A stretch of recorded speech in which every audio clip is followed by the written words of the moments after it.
The nominees for Content YouTuber of the Year.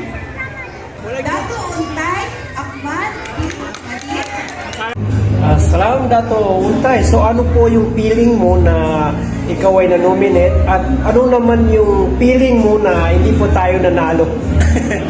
Honestly, kay Kids, sumali po ako, pumunta po ako dito, hindi inaasahan yung manalo ka. Yung manominate ka ay panalo ka na doon.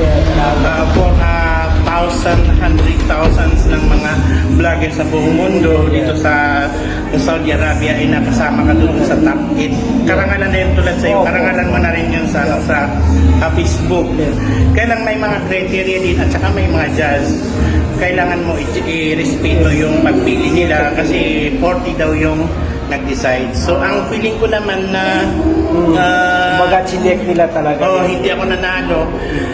It's okay kasi pwede ka naman bumawi. Yes, para Bakit na sa sunod. Saka ito, karangalan natin sa kami siya Maguindanao, ako Maranao na bilang Bangsamoro na napapabilang tayo dito sa samahan ng ating mga non-Muslim na organization na nagkakalak ng mga ganito ay isa na rin karangalan yan. So yun lang po. Tangkilikin nyo po sa Facebook yung Kuya Kids at saka sa YouTube yung Dato Untay. Monetize po kami. Malaki na po yung income namin doon, inshallah.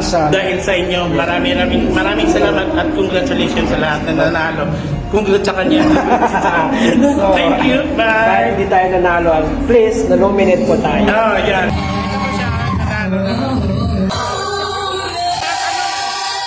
Ano siya sa YouTube? Sa YouTube. Mabawi tayo sa pagkain. Meron. Ito na lang sa Facebook. Di ba? Thank you very much. Magkakilala kayo? Production. O sige, kakawala ka si Bernie. Ang galing nila. Okay, pala sa ako doon. Actually, hindi ko pwede mag-gawin kasi siyempre sama ko sa Ito ko dahil pero wala ko kami. Kaya lahat kayo magaling para sa akin. And tapos si... Everyone would like to invite you sa aming Grand Coronation Night, Mr. Grand Philippines. Welcome guys here in Kingdom of Saudi Arabia.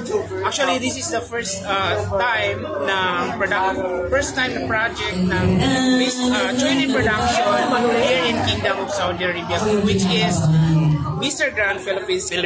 Yes. And the winner is This coming Friday.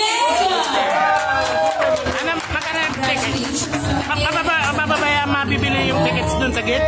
Opo. So, ang ating ticket is only worth of 100. May food na po tayo. Hindi kayo kukutumay ng Swahili production. Ilan lahat ang candidates na? So, meron tayong 12 finalists from all over the kingdom. Yes. So, and ating grand winner will receive 200,000 pesos. Mashallah, mashallah. He will represent the Filipino community of Saudi Arabia in the national pageant of the Philippines. Ako meron yung kay President natin sa Kanakan. Nominees can be category. 4 people. Mariao Singh and Kuya Karim Bayan. Mas, Dizzy Delongas. Florida Arquilamo, Sherry Marie Panganamo. Juanita Marion Caballero,